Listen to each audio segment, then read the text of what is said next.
Chris Lenois back with you for hour number 3 of the Green Mountain Mornings program at 17 minutes past the 8 o'clock hour. Continuing our conversation, however, with Chris Mays of the Brattleboro Reformer, who was kind enough to join me for a little bit of the 7:30 conversation with Town Clerk Annette Cappy.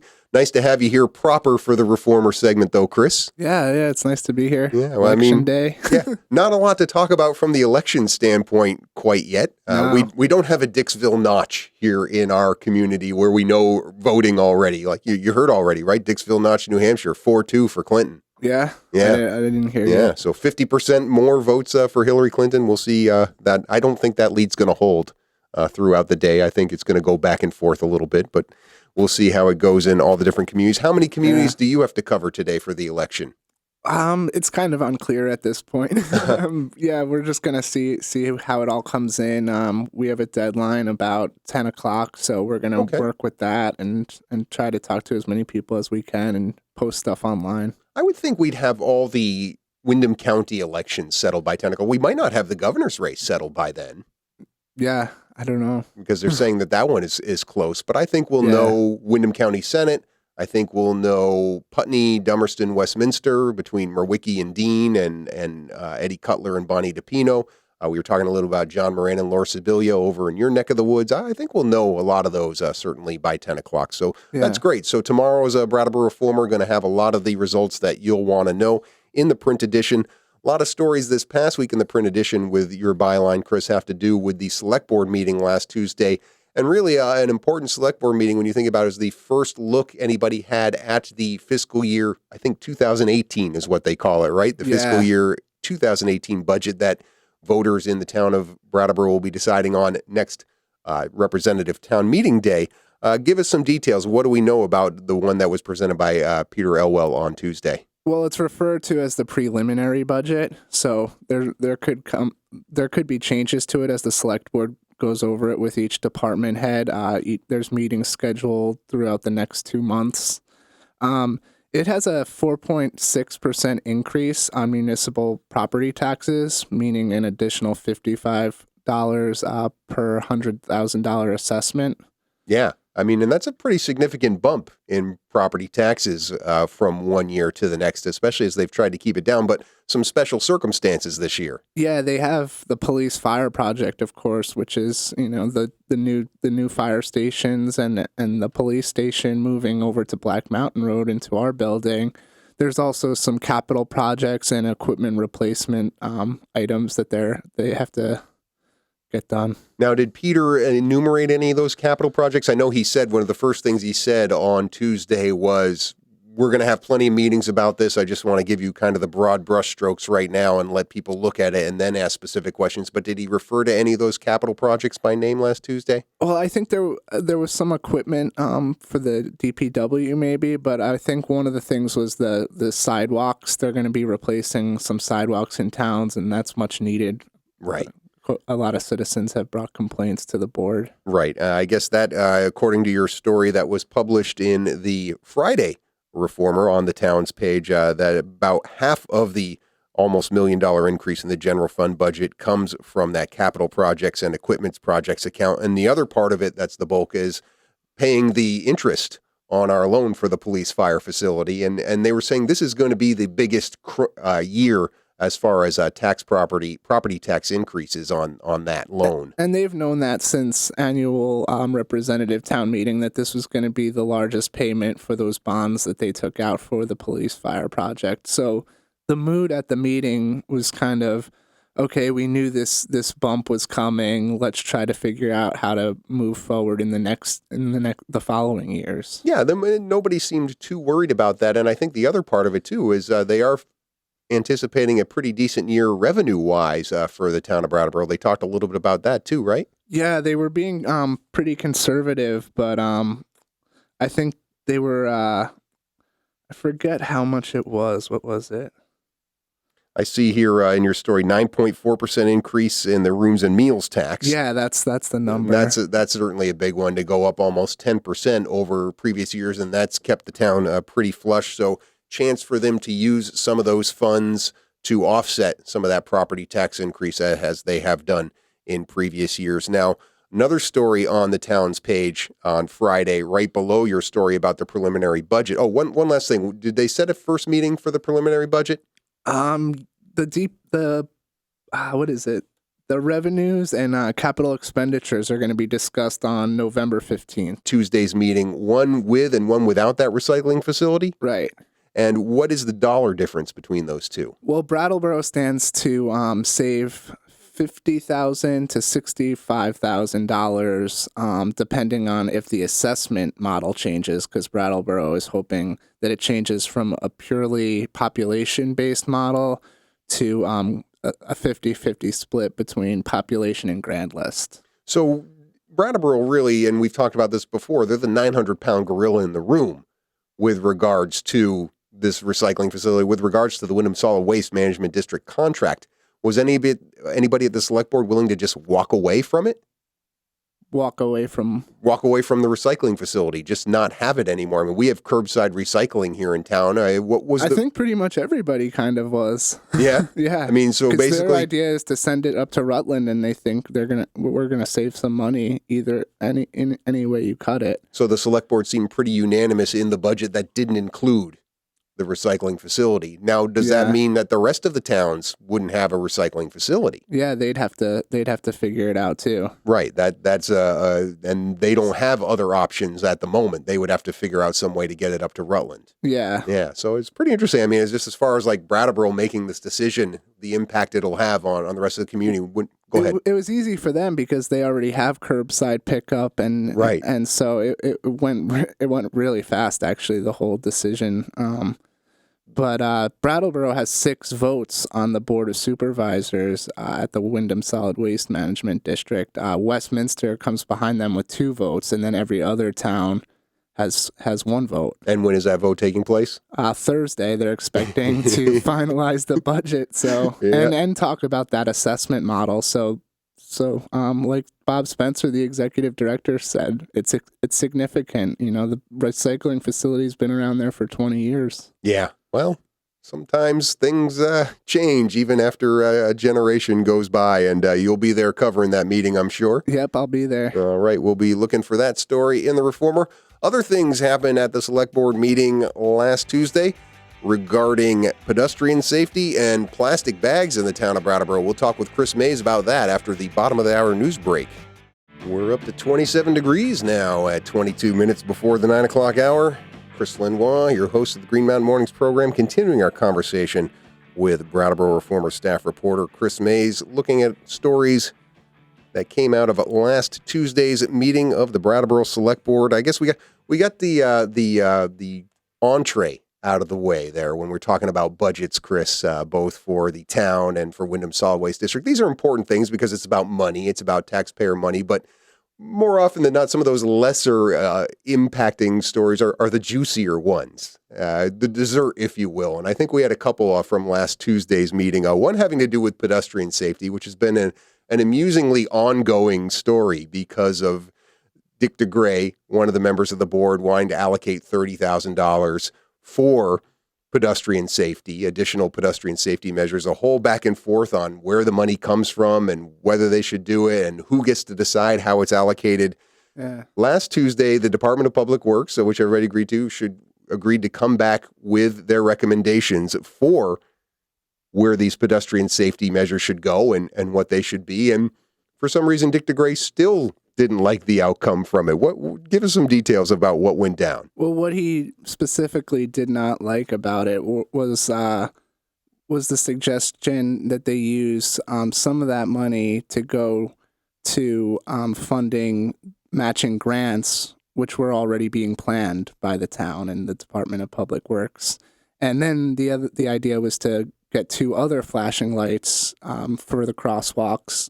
And in addition to that, there was 20 locations for yield for pedestrian signs and 30 flexible delineator posts. Right. So it sounds to me like they're stretching that amount of money pretty far as covering every end of town. Now, what I heard Steve Barrett say was basically they were looking to fill in gaps in places where they didn't have these sorts of pedestrian safety measures in place. Yeah, I think that's exactly right. And one of the things he brought up was if they didn't use that funding to match those grants, they were going to have to take it take it out of somewhere else in the budget. Right. Like sidewalks, which is much needed right now. And correct me if I'm wrong, but those two pedestrian safety measures that they were trying to acquire through grants were the exact kind of things that Dick DeGray wanted the money to go towards, weren't they? Weren't they these blinking pedestrian lights like the one near my house on Canal Street by the hospital? Yeah. So it's exactly what he wanted. He just didn't like how it was getting paid for. Yeah, I think it was more just because of how it was already underway in the planning stages. He wanted new ideas, I guess. He wanted new ideas, but it's about safety. It's about where safety is needed. So the Department of Public Works is already, and I'm not expecting you to respond to this in any sort of way that, gets you in trouble out there. It just cracked me up completely that, he wanted them to assess where we could do things more safely in town. And they were already doing that by applying for these grants in these places. And then they're using the money that he has fought pretty hard for. And I'm going to give him credit for that. I thought it was great that he fought so hard for this money, and then didn't like the idea that it wasn't going to go towards new and it is going towards new things, just things that were already in the works. It is interesting that they didn't bring that up before. I'll grant that, but I don't really see that being the point of his protest. I think he just protested because he wanted to protest myself. I didn't see any merit in it. I don't know if you thought differently. Yeah, those grants were coming down the pike, but they were never kind of talked about in these discussions about the $30,000. Right. So they're moving forward with this. He voted against it, but the rest of the members of the select board, although John Allen wasn't there, but the other three members there, David Scholes, Kate O'Connor, and David Garnstein voted for it. So they're starting to put these in pretty soon, right? Yeah, I'm not sure. I think some of the stuff has to wait till after the winter season. Right. That makes sense. But people can read about that. It was on the front page of Thursday's Brattleboro Reformer with Chris Mays' byline. A story in the weekend section on the town's page had to do with a presentation made by somebody who I had never seen before, Dr. Tim Maciel. Yeah. Is that his name? And talk a little about what he wanted to do, what his presentation was. Well, he told me he's been kind of fighting for this for the past 4.5 years. He wants to ban single-use plastic bags in town at retail locations, businesses, and restaurants. Completely no plastic bags anywhere in town. I think there is an idea that there might be an exception at the drugstore or something like that. He talked to me about different towns where they've made tiny exceptions here and there depending on the reasoning. Right. So grocery stores, no plastic bags. Yeah, I think that's Chinese takeout, no plastic bags around the paper bag. Yeah. Sam's department store where everything's plastic bag, no plastic bag. I mean, how feasible is this really? Yeah, I'm not sure. I'm going to be following up with some people in the industry this week, so it'll be interesting to hear from them. Right. What was the select board's reaction?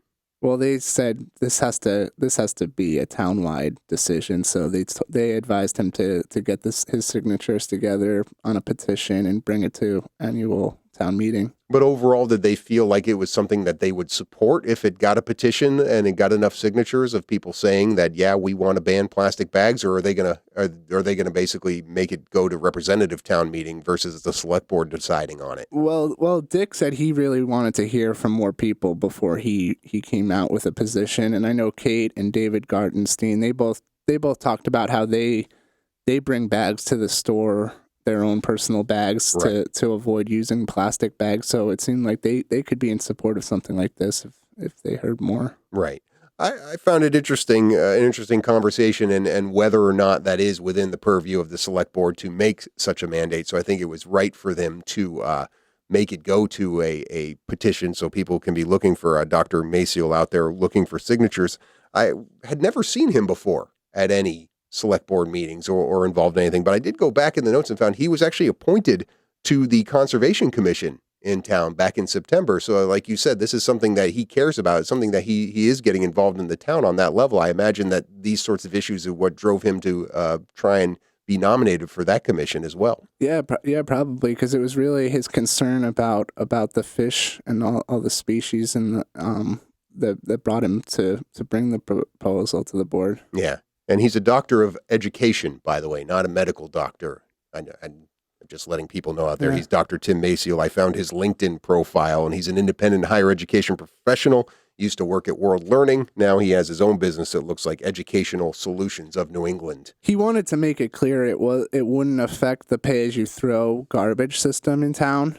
Oh, that's an important distinction. He said there's been some confusion with some people he's talked with. I hadn't even thought about I just thought he was talking about retail bags. Yeah. So I guess that he was clarifying that, and that's certainly an important thing.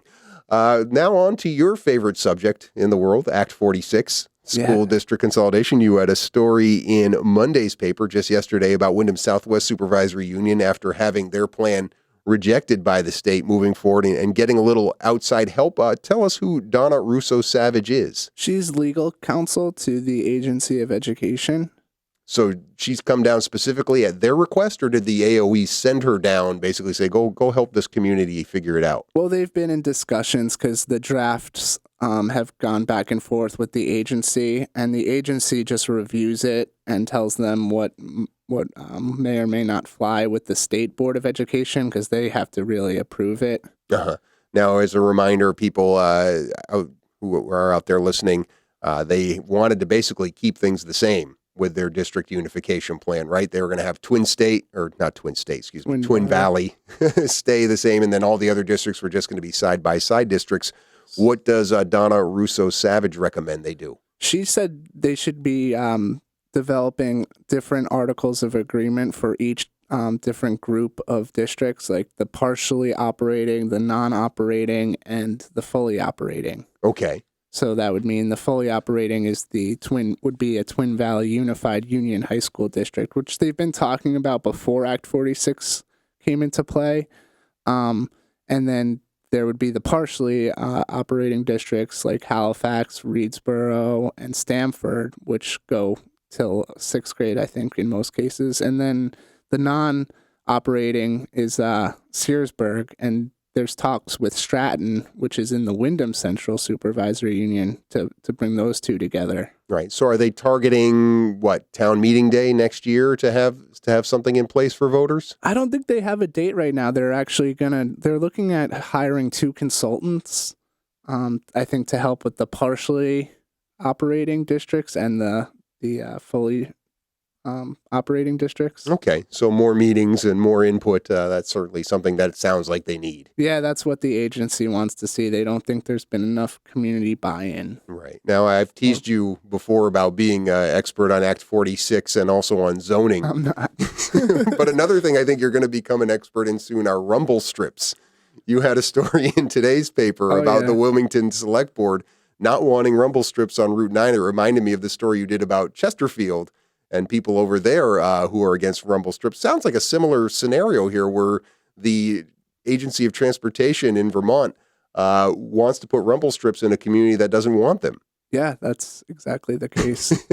But it's it's not going to be as sneaky this time, right? Yeah. They're in preliminary design discussions now. So the town manager sent them over a letter. When I talked to the agency, they hadn't even received the letter yet, but they said, we'll be willing to take into consideration town's input. So right. So we'll see. Probably no rumble strips as they repave Route 9 in Wilmington. They were also looking at changes to the local options tax and how that's allocated. Not allocated, but people can come in for funding requests for different projects, and there haven't been any as of recently because I think people kind of got this feeling, the town's kind of developing new guidelines. They have to still fit in this whole thing about community and economic development because that's how the tax got approved at town meeting in 2012. So there's an idea to create this new criteria for funding and maybe change up the scheduling. But the revenue also funds a grant program for facade improvements, and that criteria recently changed. I think that kind of includes more more projects or more businesses. Yeah, well, it's been a pretty good chunk of change for that town as far as being able to make improvements to their town there. Yeah. Good stuff as always, Chris. Appreciate your time. I know you got a busy day, including getting over to vote, so get on out there, all right? Yeah, I think I'll do that. All right.